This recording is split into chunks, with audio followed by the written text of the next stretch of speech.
तो नमस्कार दोस्तों, आपका ई ग्राम चैनल में आपका स्वागत है। तो आज हम लोग उसके कल के सेशंस के आगे चलेंगे।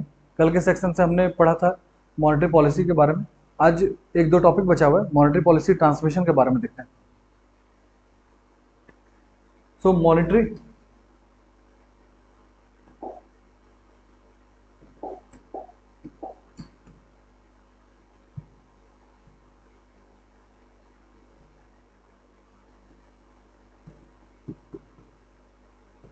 मॉनेटरी पॉलिसी ट्रांसमिशन, ये क्यों पढ़ रहे हैं?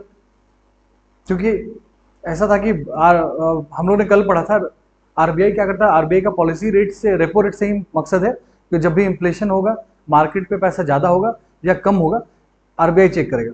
तो आरबीआई का काम है अपना रेपो रेट, पॉलिसी रेट को मेंटेन करना। ठीक है, और ये मेंटेन कैसे करता है? हम लोगों ने पहले पढ़ा था मॉनेटरी पॉलिसी कमेटी। ठीक है, तो मान लीजिए सिनेरियो देखते हैं कि केस वन में क्या है कि मार्केट पे पहले से बहुत ज्यादा इन्फ्लेशन। ठीक है, केस वन है मार्केट में इन्फ्लेशन है, तो मार्केट में महंगाई है। तो आरबीआई आरबीआई का काम क्या है कि 2 से 6 के बीच में इन्फ्लेशन को रखना। हम लोगों ने 4 पिलर ऑफ मैक्रो इकोनॉमी देखा था, उसमें लो एंड स्टेबल इन्फ्लेशन भी टॉपिक था। तो लो एंड स्टेबल इन्फ्लेशन क्यों जरूरत है, हमने प्रीवियस लेक्चर में समझ लिया है। तो यहाँ पे आरबीआई का काम क्या है? 2 से 6% के बीच में इन्फ्लेशन को रखना। मान लीजिए कि एक सिनेरियो ऐसा हुआ कि कंट्री पे इन्फ्लेशन 7% चला गया। ठीक है, पैसा बहुत ज्यादा पैसा है मार्केट पे, डिमांड बढ़ा हुआ इसलिए इन्फ्लेशन हाई है। तो यहाँ पे आरबीआई का काम क्या है? आरबीआई क्या करेगा? आरबीआई कोशिश करेगा कि इंटरेस्ट रेट कम हो। ठीक है, मतलब इन्फ्लेशन कम हो। अब इन्फ्लेशन कम करने के लिए तो उसके पास एक ही हथियार है। क्या हथियार है? Repo rate, policy rate, repo rate. अब वही हम लोग रेपो रेट समझ लेते क्या होता है, उसके बाद आगे का ट्रांसमिशन कैसे होता है वो रेपो आरबीआई ने बनाया। आरबीआई बैंकों के लिए वो फिक्स नहीं होता है कि मैंने बोल दिया 6% है, इंटरेस्ट रेट नहीं कर सकते हम। बैंक के लिए सारे बैंक के लिए अलग अलग होता है। सारे बैंक के लिए जो भी लेंडिंग रेट और इंटरेस्ट रेट होता है, सारे वो खुद इंडिपेंडेंट है। बट उसके पीछे का कहानी देखते हैं।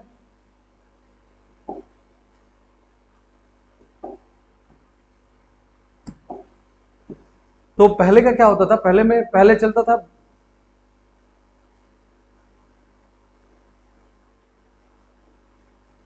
Benchmark prime lending rate. ये प्राइम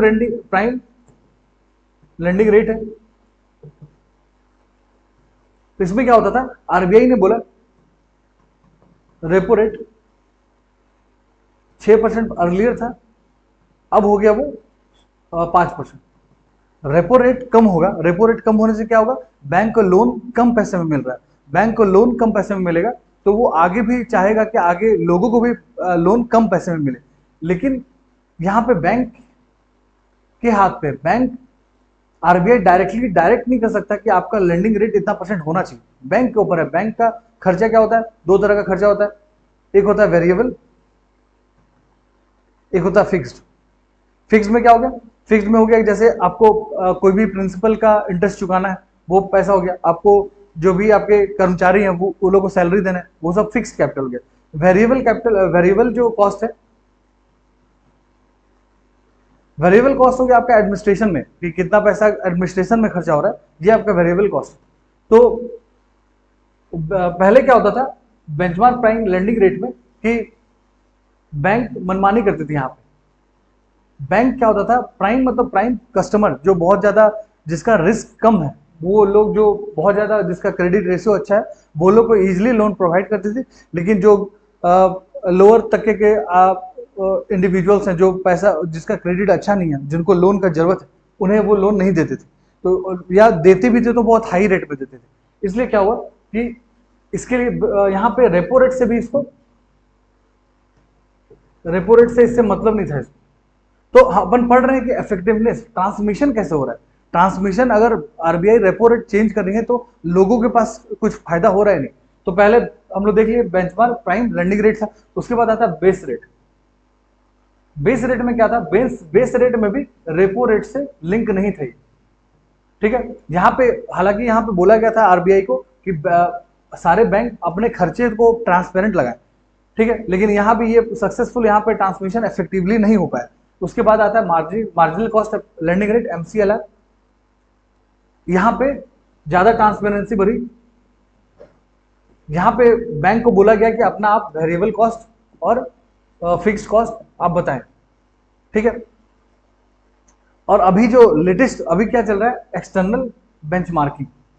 आपको अपना वेरिएबल कॉस्ट और फिक्स्ड कॉस्ट तो रखना ही है, और उसको आपको बेंचमार्क दे देना है रेपो रेट के लिंक करके।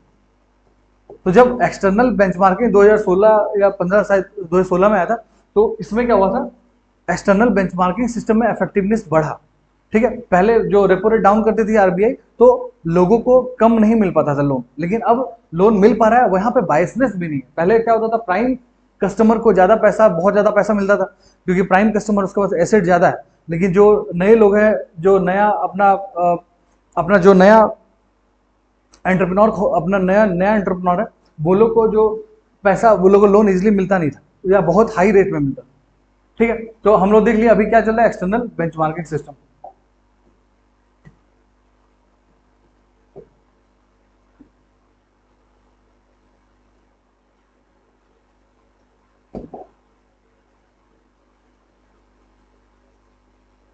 तो हम लोगों ने एक सिनेरियो देखा था, सिनेरियो केस 1 क्या है, इन्फ्लेशन बहुत ज्यादा है, आरबीआई का काम है देश में 2 से 6% तक इन्फ्लेशन मेंटेन रखना, ठीक है। ये मॉनेटरी पॉलिसी कमेटी का बात है। तो अब यहाँ पे 7% अगर सिनेरियो, तो कैसे वो कम करेगी, वो सब हम लोग समझ गए थे पहले। मान लीजिए कि आपका महंगाई बहुत ज्यादा है, लोगों के पास पैसा ज्यादा है, तो लोगों से पैसा कम करने के लिए क्या कर सकती है, मनी मल्टीप्लायर में खेलेंगे, या फिर सीआरआर, एसएलआर, या फिर लिक्विडिटी एडजस्टिंग फैसिलिटी। क्या कर सकती है आरबीआई क्या बोलेगी कि ये बढ़ा देगी, रेपो करंट रिजर्व, सीआरआर अगर बढ़ा देगी तो बैंक के पास पैसा कम बचेगा, एसएलआर भी बढ़ाएंगी तो बैंक के पास लोन देने के लिए पैसा कम बचेगा, तो लोगों के पास पैसा कम होगा, ज्यादा डिमांड नहीं कर पाएंगे, तो इन्फ्लेशन डाउन हो जाएगा। तो यही हम लोग बता रहे थे कि जैसे वो आरबीआई ने पॉलिसी किया, रेपो रेट डिक्रीज किया, बट बैंक अगर नहीं चाहेंगे कम करना, तो इफेक्टिवनेस अच्छा नहीं होगा, ठीक है।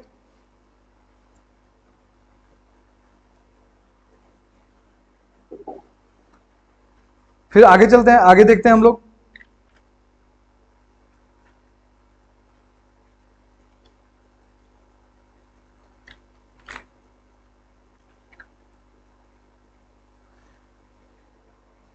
एक पिछले सेशन में भी एक क्वेश्चन आया था, एक बच्चे ने पूछा था कि पिछले स्लाइड इसमें तो नहीं है अवेलेबल, वो बोल रहा था लॉन्ग टर्म। हम लोगों ने पिछले सेशन में डिस्कस किया था yield, bond price inversely proportional है, bond yield inversely proportional to bond price. Bond yield किससे डायरेक्टली प्रोपोर्शनल है, इन्फ्लेशन से। हम लोगों ने ये पिछले क्लास में समझ गया था, लेकिन यहां पे आता है लॉन्ग टर्म गवर्नमेंट सिक्योरिटीज अगर बेच रही है मार्केट पे, गवर्नमेंट बेच रही है लॉन्ग टर्म गवर्नमेंट सिक्योरिटीज और शॉर्ट टर्म, तो इससे क्या इफेक्ट पड़ेगा बॉन्ड प्राइस में, शॉर्ट टर्म जिसे। तो लॉन्ग टर्म और शॉर्ट टर्म का कहानी क्या है, लॉन्ग टर्म क्या होता है, अगर आप मार्केट पे जाइएगा, जो लॉन्ग टर्म है, लॉन्ग टर्म हाईली अनस्टेबल होता है, शॉर्ट टर्म स्टेबल होता है। अगर लॉन्ग टर्म 10 साल के लिए मुझे गवर्नमेंट ने बोला, एक बॉन्ड पेपर मुझे दिया 10% interest rate, at 10% interest rate, I promise to pay the bearer a sum of 1000 rupees after 10 years. 10 साल के बाद मुझे गवर्नमेंट 10 साल रुपीज देगी, और हर साल मुझे उसका हजार रुपए का 10%, 100 रुपए मुझे हर साल मिलेगा, ठीक है, एट 10 रुपीज। बट मार्केट में क्या होता है, मार्केट बहुत ज्यादा वॉलेटिलिटी बहुत ज्यादा हाई है मार्केट का, हो सकता है बहुत मार्केट बढ़ भी जाए, बहुत घट भी जाए, तो इसलिए लॉन्ग टर्म में रिस्क ज्यादा है, ठीक है। अब रिस्क ज्यादा है तो अगर मुझे 100 रुपए का बॉन्ड मिल रहा होगा तो मैं इसको 100 में खरीदूंगा नहीं, मुझे तो लग रहा है कि 10 साल बाद कुछ भी हो सकता है, तो मैं जाके इसका बिडिंग जो होगा उसमें मुझे 90 रुपए का मैं बोल 90 या 91 ऐसे करके, तो बॉन्ड प्राइस डाउन हो जाएगा। लॉन्ग टर्म में रिस्क ज्यादा है इसलिए बॉन्ड प्राइस ज्यादा होगा, इसलिए यहाँ पे यील्ड बढ़ जाएगा। तो लॉन्ग टर्म में हमने क्या देखा, लॉन्ग टर्म गवर्नमेंट सिक्योरिटीज में बॉन्ड का प्राइस घटेगा एंड बॉन्ड का यील्ड बढ़ जाएगा। क्लियर है? लॉन्ग टर्म में। शॉर्ट टर्म में फिर उसका वाइस वर्सा होगा। शॉर्ट टर्म में क्या होता है, शॉर्ट टर्म का स्टेबल है, स्टेबल है तो रिस्क नहीं है। स्टेबल में क्या होगा, रिस्क नहीं है, स्टेबल बॉन्ड में रिस्क नहीं है। रिस्क नहीं है तो क्या लोग उसको ज्यादा बिडिंग करने के लिए थोड़ा ज्यादा वो नहीं होंगे, तो उसको बोलेगा कि 100 रुपए का है तो 10 साल के बाद मुझे 100 रुपए मिलेगा प्लस 10% हर साल पर एनम का 10% इंटरेस्ट है, तो इसमें प्राइस इसका बढ़ जाएगा, इसको लेना कोई चाहेगा नहीं। शॉर्ट टर्म में इसका 100 रुपए का 110 मिल रहा है आफ्टर 10 ईयर्स, मतलब इंटरेस्ट के बाद भी, तो आप इसमें क्या करोगे कि इसका बिडिंग में बहुत ज्यादा जाएगा नहीं, इसका डिमांड बहुत कम होगा, इसलिए इसका पैसा जा सकता है 105 रुपये, 105 104, जो भी मार्केट में मैंने बताया था कि सेविंग रेट से भी डिपेंड करता है। तो इसमें क्या हुआ, शॉर्ट टर्म में क्या हमने देखा, बॉन्ड प्राइस क्या हुआ, बढ़ गया। बॉन्ड प्राइस बढ़ने से क्या होगा, बॉन्ड यील्ड घटेगा। क्लियर है यहाँ तक? क्वेश्चन क्वेश्चन यहीं से घुमा सकता है, एक यही क्वेश्चन थोड़ा सा टेक्निकल है, आपको bond yield, inflation, bond price या फिर आपका interest rate, saving interest rate यहीं से खेल सकता है। तो आप एक बार इसको ध्यान से, एक दो क्वेश्चन हम करेंगे इसका करंट अफेयर बेस में अगले सेशन में।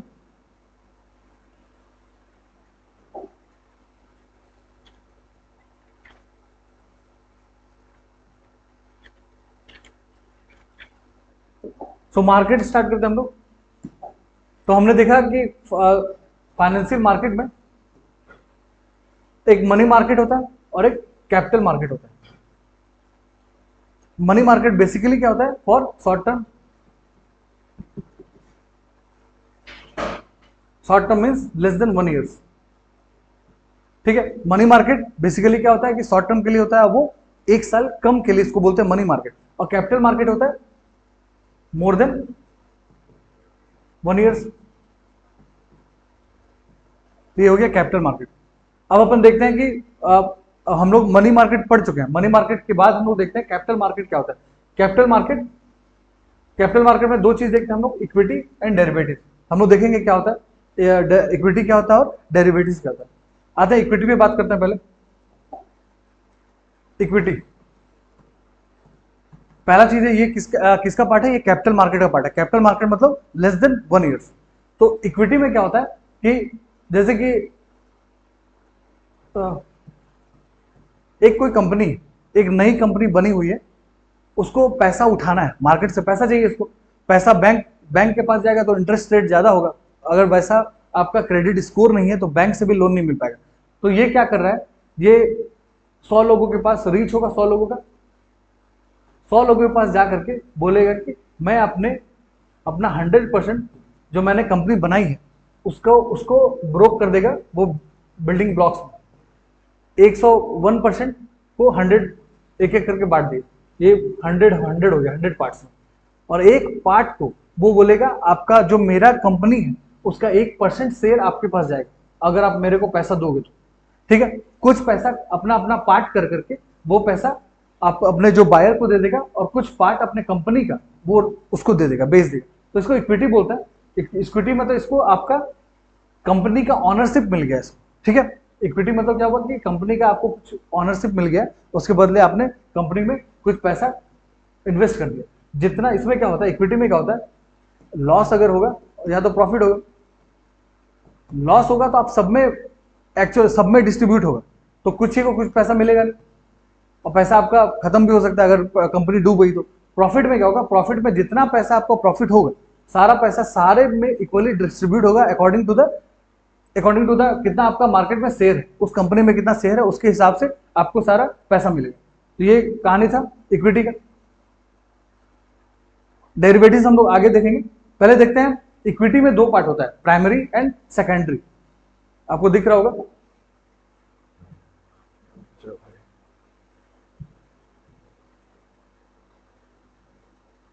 तो इक्विटी देख रहे हैं हम लोग। इक्विटी में हमको दिख रहा है प्राइमरी एंड सेकेंडरी। अब प्राइमरी और सेकेंडरी समझने के लिए सिंपल सा चीज एक समझिए, एक एग्जांपल देते हैं। जैसे कि आपको एक फ्रिज लेना है, तो आप फ्रिज लेने कहाँ जाओगे? सैमसंग, कोई भी सैमसंग ब्रांड में आपने जाके एक फ्रिज ले लिया, ठीक है।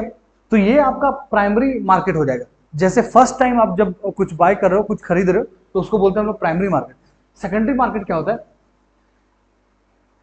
सेकेंडरी मार्केट का एग्जांपल आप देख लो कि जो सेकेंड हैंड आइटम्स, OLX सबसे बड़ा एग्जांपल है। OLX में क्या होता है कि OLX में मेरे पास फ्रिज है, मैंने सोचा कि मुझे कुछ अपग्रेड करना है, तो मैं OLX पे जाकर के कोई चीज या फ्रिज का कुछ जाकर के वहां पे उसका पोस्ट कर दूंगा और बोलूंगा इतना पैसा मैं बेच रहा हूँ। बहुत लोग खरीदते भी है। तो ये वाला जो मार्केट है सेकेंडरी मार्केट, सेकेंडरी मार्केट में क्या होता है कि यहाँ पे कंपनी को कुछ पैसा नहीं मिल रहा है, आपको सैमसंग को तो कुछ पैसा नहीं मिल रहा है। यहाँ पे प्राइमरी मार्केट में कंपनी को पैसा मिलता था, कंपनी का यहाँ पे पैसा मिल रहा था। हम लोग देखेंगे क्या होता है इनिशियल पब्लिक ऑफरिंग और फर्दर पब्लिक ऑफरिंग क्या होता है। तो मैं बस यहाँ बता रहा हूँ कि प्राइमरी मार्केट और सेकेंडरी मार्केट में फर्क पड़ना चाहिए, पता होना चाहिए क्या होता है। तो प्राइमरी मार्केट मैंने बताया कि आप फर्स्ट टाइम जब भी बाय करोगे कोई कंपनी से, जब खरीद रहे हो, तो उसको प्राइमरी मार्केट, और सेकेंडरी मार्केट में वही सेम प्राइस आप आपस में ले रहे हैं। हम लोग खुद जो कंज्यूमर थे वो आपस में खरीद बिक्री करेंगे, तो उसको बोलते हैं हम लोग सेकेंडरी मार्केट। आते हैं इसमें IPO और FPO क्या होता है। सो IPO FPO, IPO का मतलब होता है इनिशियल पब्लिक ऑफरिंग, FPO का होता है फर्दर पब्लिक ऑफरिंग। सो मेरा एक कंपनी था, अब मुझे पैसा उठाना है लोगों से। तो मैंने जो बताया आपका रीच 100 लोगों से, पिछला वाला जो एग्जांपल देखा था, बहुत लोगों का रीच होता नहीं। अगर मैंने कंपनी बना दिया, मेरा कंपनी चल रहा है, जैसे अभी आपने देखा होगा कि अभी स्विगी ने कराया, जोमेटो ने IPO जारी करवाया। तो इसमें क्या होता है कि वो अपना कंपनी का कुछ शेयर बेचते हैं, शेयर बेच करके पैसा उठाते हैं, ठीक है। फर्स्ट टाइम जो भी आपका शेयर मार्केट में अगर आप रजिस्टर करा रहे हो, फर्स्ट टाइम जब अपना ऑफर दे रहे हो कि इतना पैसा में मेरा शेयर रहेगा, जैसे रिलायंस का भी प्राइस देखोगे तो 1200 रुपए के आसपास है, ठीक है। तो 1200 रुपए में आपको एक कुछ पैसा, कुछ 0.0001 के आसपास आपको उसका रिलायंस का ऑनरशिप मिलेगा, ठीक है। तो फर्स्ट टाइम जो भी आप इस शेयर प्राइस, जो कंपनी में पैसा, आपको पैसा चाहिए, पैसा उठाना है, तो पैसा उठाने के लिए आप पहले जाओगे आप सेबी यहाँ पे रेगुलेट करता है सारा कैपिटल मार्केट सेबी के पास। तो फर्स्ट टाइम वालों के लिए IPO होता है। लेकिन उसके बाद भी क्या हुआ, जैसे आपने LIC का अभी देखा होगा, LIC ने फिर से FPO का बात किया है, कुछ अपना शेयर को बेचा है, ठीक है। तो FPO मतलब उसके बाद जब भी उसको पैसा की जरूरत पड़े और जाकर के वो मार्केट से पैसा ले रही है, तो उसको बोलते हैं हम लोग FPO, ठीक है। तो प्राइमरी मार्केट में मैंने देखा कि फर्स्ट टाइम बायर को बोलते हैं IPO एंड FPO। अब आते हैं सेकेंडरी मार्केट। सेकेंडरी मार्केट में मैंने क्या बताया कि आपको ऑनर से नहीं मतलब, आपको सैमसंग से मतलब नहीं है, सैमसंग को कुछ फायदा नहीं हो रहा है, हम लोग आपस में लेन देन कर रहे हैं, ठीक है। सेकेंडरी में भी दो तरह का होता है, स्पॉट एंड डेरिवेटिव्स। स्पॉट में देखते हैं कि उसी समय उस टाइम पे जब जो भी करते हैं उसको स्पॉट बोलते हैं। तो स्पॉट में हम लोग देखेंगे national stock exchange, Bombay stock exchange में आप जाइएगा, अभी जब भी जाइएगा, आपको अगर स्पॉट में एक्सचेंज करना है, मैंने IPO से कुछ शेयर खरीदा हुआ है, ठीक है। कुछ शेयर के बाद क्या हुआ, मैंने देखा कि उसका डिमांड और सारा चीज क्या है, डिमांड और सप्लाई से फर्क पड़ता है। अगर मैंने एक शेयर खरीदा हुआ है मार्केट से, रिलायंस का, let suppose I purchase a share of Reliance, ठीक है, एट ए रेट ऑफ 600 इन 2020। उसके बाद मुझे लगा कि इसका प्राइस आगे जा करके उसका प्राइस घटने वाला है, तो मैं क्या सोचूंगा, मेरा जो शेयर है उसको मैं बेच दूं। कहाँ बेच सकता हूं मैं? आपस में ही कुछ लोगों के पास। तो मेरे पास जो कहाँ पे मार्केट, जैसे हम लोग पढ़ क्या रहे हैं, मार्केट्स। मार्केट्स क्या होता है, एक जगह प्लेस जहाँ पे हम लोग आपस में खरीद बिक्री करते हैं।